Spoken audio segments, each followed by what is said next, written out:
Assalamualaikum warahmatullahi wabarakatuh. Alhamdulillahilladzi anzala as-sakinata fi qulubil mu'minin liyazdadu imanan ma'a imanihim. Wassalatu wassalamu ala asyrafil anbiya'i wal mursalin Sayyidina Muhammadin wa ala alihi wa ashabihi ajma'in. Amma ba'd.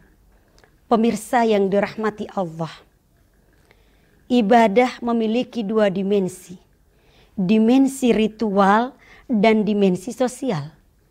Dimensi ritual biasa disebut dengan kesalehan ritual atau kesalehan individual, sedangkan dimensi sosial disebut pula kesalehan sosial, yang dalam bahasa Al-Quran disebut hablum minallah wa hablum minan nas.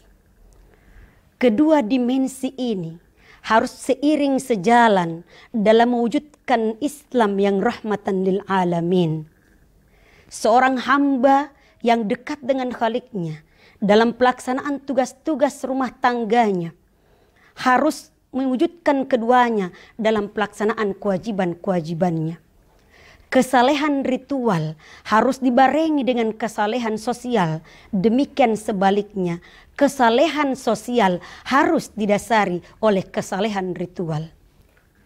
Pemirsa yang dirahmati Allah, persoalannya kemudian adalah mengapa umat Islam dianggap lebih mementingkan kesalehan ritual seperti salat, puasa, zakat, haji dan sebagainya ketimbang kesalehan sosial?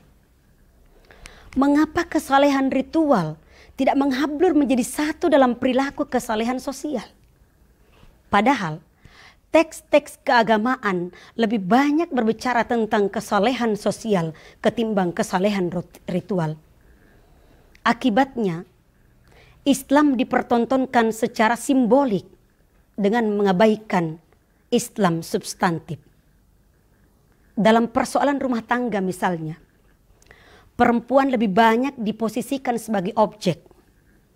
Kepentingan perempuan dalam pemenuhan hak-haknya yang sama dengan laki-laki kadang tidak termaknai dalam penafsiran teks-teks keagamaan.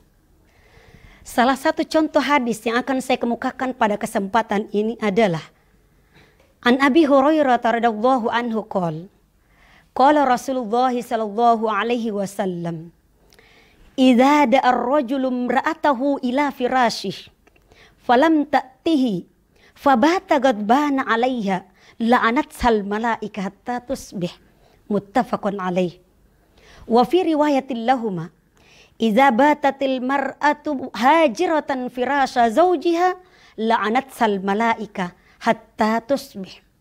Dalam hadis yang lain yang lebih detail dan lebih khusus disebutkan, anna Rasulullah sallallahu alaihi wasallam qala, idza da'a ar-rajulu zawjatahu li hajatihi falta'tihi wa in kanat 'ala at-tannur. Rawahu Tirmizi wan Nasa'i. Jika seorang istri diajak oleh suaminya ke tempat tidur, lalu dia tidak melayani suaminya, maka dia akan dilaknat oleh malaikat sampai subuh. Pemirsa yang dirahmati Allah, hadis ini sering dijadikan sebagai alat legitimasi penguasaan laki-laki terhadap perempuan. Dalam hal ini penguasaan suami terhadap istrinya. Perempuan selaku istri tidak boleh menolak ajakan suami dalam kondisi apapun. Sebuah tafsir terhadap teks keagamaan yang sangat diskriminatif.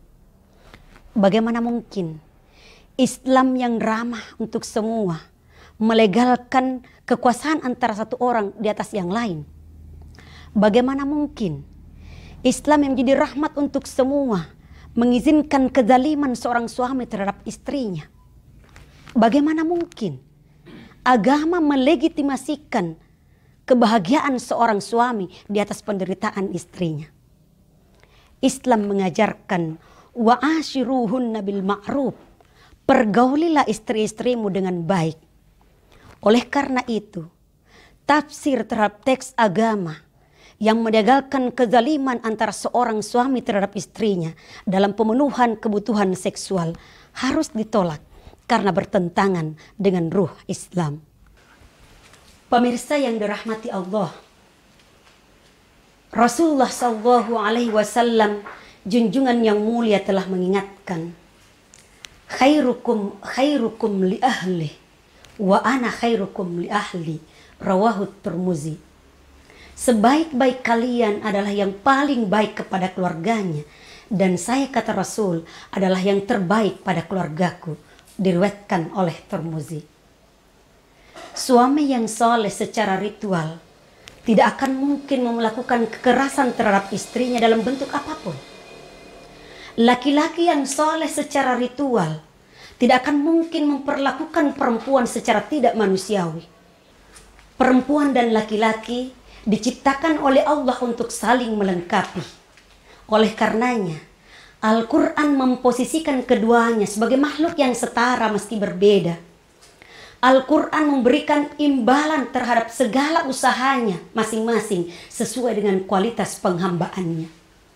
Perempuan dan laki-laki memang berbeda, tapi tidak untuk dibeda-bedakan. Wallahu yarhamuna birrahmah. Wassalamualaikum warahmatullahi wabarakatuh.